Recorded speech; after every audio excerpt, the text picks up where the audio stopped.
Warwick iCast presents a series of perspectives from some of the university's China experts. The opening ceremony at the Olympic Games in Beijing will no doubt be an amazing spectacle, sharing with the world its rich history.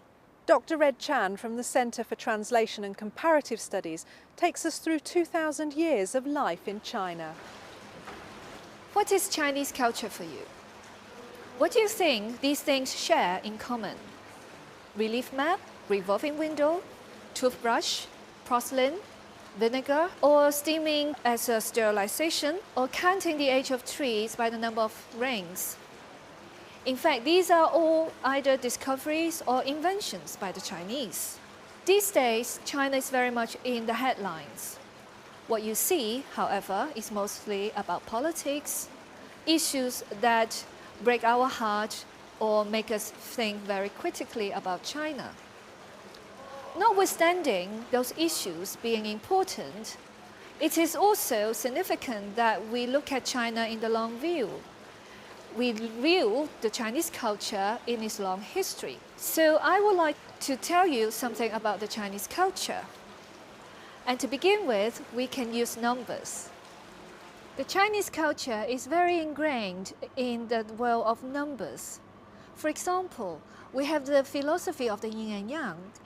We feed our mouths with a pair of chopsticks. And scientifically, the Chinese have contributed a great deal to the world's civilization. For example, in the 1st century, the Chinese discovered the algorithm for extraction of square and cube roots. This year's Olympic Games is going to kickstart at 8 p.m. on the 8th of August. So the number 8 is a very auspicious number in our world. As a tiny child in China, I started playing with the abacus. I was fascinated with that tool because our teachers were constantly encouraging us to compete with each other in playing the abacus. And if you want to be good at abacus in terms of the accuracy and the speed, you have to practice a lot. And it's a fun game. It's a game about the coordination of the brain and the fingers, very much like what people play with the computer games today. So numbers really count in the Chinese culture. If you look at China today, it is a country of 55 ethnic groups and over 200 languages. Regional differences are huge. If you are the lucky one who is born in Beijing or Shanghai, one of those big cities, you belong to one of the 100 to 150 millions of middle-class people. But the whole country has 900 million other rural inhabitants. So what is the life that you would have in China as a young person, either in the urban city or in the rural area? Life in China today very much depends on where you live because of the huge regional differences.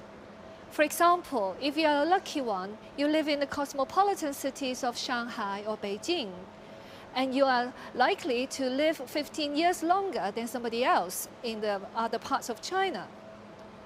And if you are a mother in the southwestern part of China, you're 10 times more likely to die from giving birth than somebody who gives birth in Shanghai. So it is important to consider those differences that China presents to us today. For example, China now has foreign exchange currencies of over $1 trillion. That's a huge amount of money. And the richest self-made woman in the world is actually a Chinese, whose personal wealth of over $3 billion is more than other world celebrities women like Arthur Hompley or J.K. Rowling. So, if you're a youngster in Shanghai, what kind of lifestyle would you have these days? Perhaps very much like those in the West. You go clubbing, you go dancing, you buy things like Gucci or LV, you drive sports cars. It's quite likely that you would be looking at films which are imported from the outside world, like Hollywood films. You take holidays in Tokyo or even come to London because you have the money. But then for the majority of young people in China, Getting basic education is difficult enough. In the year 2005, there were 2.4 million of university graduates in China. The number of students who need to go to university is greater than that. For example, if you imagine the whole population of London and Birmingham put together, that is 9 million, that would be the number of students in China wanting a university degree. The estimate is that in the year 2020, China needs about 20 million university places for its young people. So where do those Chinese young people without a chance in China for a university education? They go abroad. And here in Britain, we see a lot of them. For example, at the University of Warwick, we have one of the largest number of Chinese students in the country. In the year 2006, the total revenue that Chinese students bring to this country was over 400 million pounds. So that's why we have so many Chinese students. Information is power. The Chinese are getting more and better informed these days. The mainstream media is expanding. There are now 2,000 newspapers, 2,000 TV channels, 9,000 magazines and 450 radio stations across the country. On top of that, we have the all-powerful internet. In the year 2008, China overtook the United States as the country with the largest number of internet users, and the number is 210 million, a number that is growing as we speak. So those internet users of China go online to do things that are not dissimilar from what we do here in the West, to share files, to download music, to do instant messaging, to get networks going, and also to do trade in the Chinese equivalent of eBay. So the internet culture is really spreading across the Chinese land. Technology has really brought Chinese culture to a new era. We're seeing a boom in Chinese music, for example. Sa Dingding, a now very famous singer, is born to a Mongolian mother and a Chinese Han father. Her music is a fusion between traditional Chinese folklore and also Western style of beats. She uses the traditional instruments like the bamboo flutes and then also added that with the electrical guitar and keyboard washers. And she writes her lyrics in Sanskrit, in Mandarin, Tibetan, and even a nearly extinct Chinese language. So she represents a new type of Chinese musician. And this year, the BBC World Music Festivals give her the top award in the Asia Pacific category.